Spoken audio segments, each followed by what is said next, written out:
Okay, so I'm going to start up by apologizing about the fans. Hopefully the microphone is not picking it up too bad, but it's too freaking hot in here, even just for a video. I can't turn the fan off or I will die. Maybe that's dramatic, but I don't know. Yeah, I feel like I'll die in bed. And also ignore my hair. I got out of the shower not too long ago, so that's why it's like wet looking and brushed. But you know, it'd be like that. So anyway, today we are going to talk about a game that I just finished a few weeks ago on live stream, which if you want to catch up on my live streams and go watch those and have a good old time, go ahead and follow my Twitch down below. I got the whole schedule listed on my Twitch page. But I also have the game archived with all the live streams on my channel here. So today we are going to talk about the Resident Evil 2 remake. So first off, let's start with the gameplay.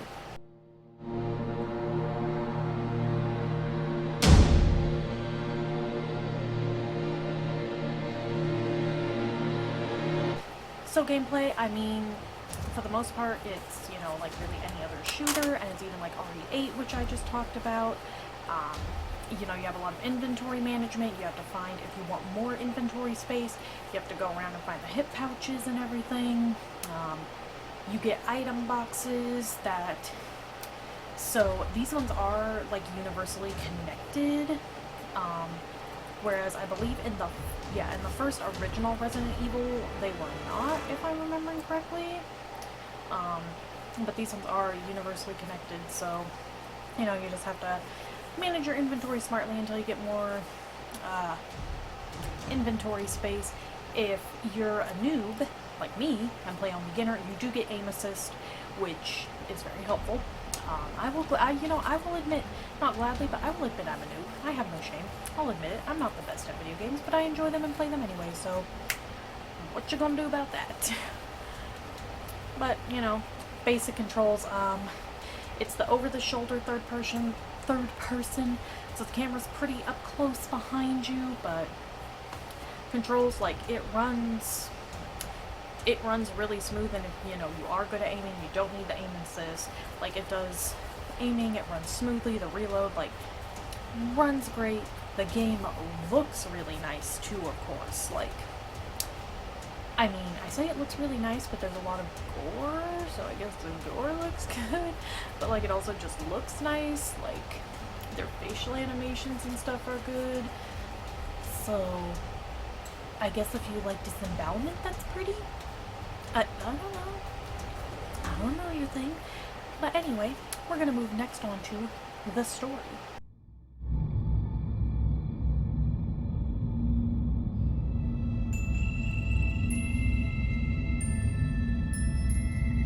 So of course, probably everyone knows the story by now.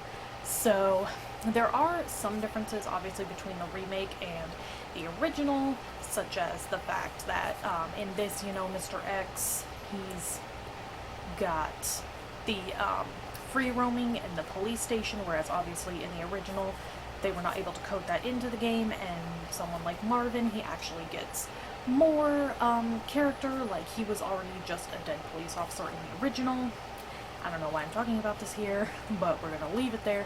But so there are, like, you know, some of those slight small story differences, but how the story is because you have Leon's scenario and Claire's scenario.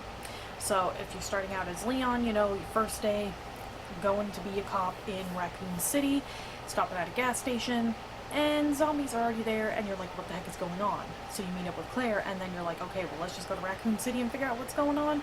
This city is completely taken over by the zombie outbreak, and you as Leon are stuck going into the police station because that's the only place you can go, and then you're basically stuck from there trying to get out and figure out what is going on to try and stop it, is the basics of it. You know, you got all the zombies you gotta deal with, you got lovely Mr. X, and if you're playing Claire's scenario, you're just rolling into town to visit, you know, and you're worried about your brother, and you find out, oh, Leon's a police officer, Chris Redfield, my brother, is a police officer, let's go find him. So Claire, same thing. You find, so as Claire also, when you find the same note that Leon does written from Chris in the police station about him going on some vacation, Claire looks at it as like, okay, that does not sound like my brother at all. What is going on? So, I mean, Claire's goal is essentially the same, while also trying to save Sherry, this little girl. But, you know, just figure out what's going on, save Sherry, find her brother, and just get out of this nightmare. I mean, that's the basics of the story. It's short, sweet, to the point, nothing wrong with that. So anyway, we're gonna continue on to my thoughts and opinions.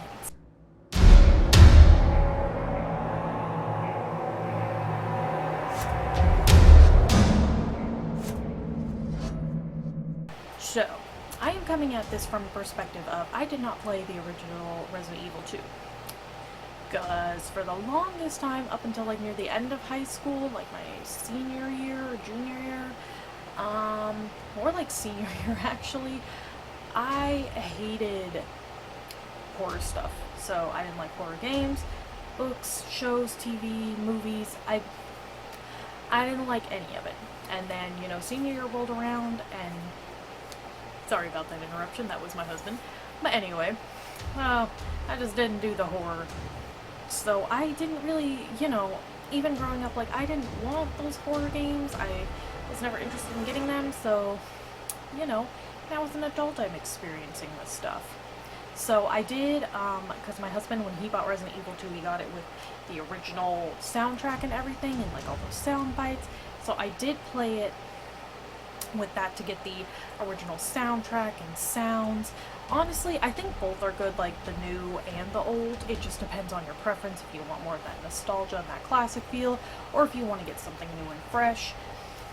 I really like Mr. X's free roaming because, I mean, of course, probably he was plenty creepy being in, you know, what would have been staged scenes in the original, but I like the fact that he is free roaming.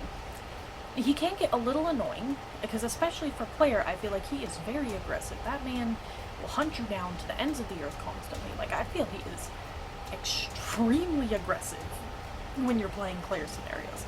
But I do like it because even if you're not per se, like, you kind of get used to him and aren't scared of him in the way you would be in traditional horror, he is still definitely a threat, because you can never kill him, and he can come up and mess up what you're doing, and then you're like, oh crap, he's coming. I gotta run, because even on harder difficulties, you only have so many bullets, so you can't just waste all your bullets knocking him down every time so you can finish whatever puzzle it is you're doing. Like, you just can't do that. So it can get annoying, but I think it also does add and keep up the tension, because you're in the police station for, I'd say it's like about half the game. Like, a big chunk of the game is in the police station. So to have him coming in fairly early and then free roaming to, you know, give you this eerie presence that can just completely wreck your shit. And, you know, like, you just hear him stomping around. Like, that's the way when you're in a safe room, you just kind of listen for him to hopefully hear him stop stomping around, so then you know, okay, I'm good to go. He can get a little annoying, like I said, because there were plenty of times when I was streaming where I was like, oh my gosh, okay, I have to sit in the safe room and try to de-aggro him. But I still really like it. I like how that worked. Like I said, the graphics and everything look good. Story, it's Resident Evil. You know, for the most part, they're always good. 5 and 6. But it's always good story. You gotta love the characters. Leon and Claire, they're great characters. Little Sherry, poor Sherry. She's seen too much, and now she's an orphan. That's the, like, she's gotta deal with some of the hardest stuff in that game, man. For being a kid, she goes through a lot. So anyway, I'm gonna give this game a solid 9 out of 10. Really good. It's got a lot of the replay value, considering, you know, you have, if you want the true ending, you have to play a and B scenario for Leon and Claire, but they both have an A scenario and a B scenario where things are different. So it's a short game, you can beat it, but you can get 4 playthroughs out of it. So I think it's got some, you know, it's got that replay value and everything. But anyway, that is going to be it for today's video. If you like this video, go ahead and leave a like. You don't have to, but it helps me to know what y'all are enjoying watching. I upload the reviews every Monday and Friday, and then on Sunday and Wednesdays is gameplays. Right now for gameplays, we're going to be doing Resident Evil 3 for live stream, because I'm going to play through all the main Resident Evils. Technically should have started at 1, but starting at 2, because my husband just challenged me that I couldn't beat 2 on stream, so I did, and I was like, oh, I like doing Resident Evil, I'm going to play through all of them. So, you know, now we're going to be on to 3, and on Wednesdays right now we're doing The Wolf Among Us. I will get back into Persona 5, just taking a small break because Persona 5 The Royal is, it's a beefy boy. It's a lot to get through. So, just gotta have that. If you want to follow my socials, Twitter, Instagram, you know, see a fat little porg and just get updates for videos and live streams and life in general, go ahead and follow those down below. And I will see you all next time. Bye!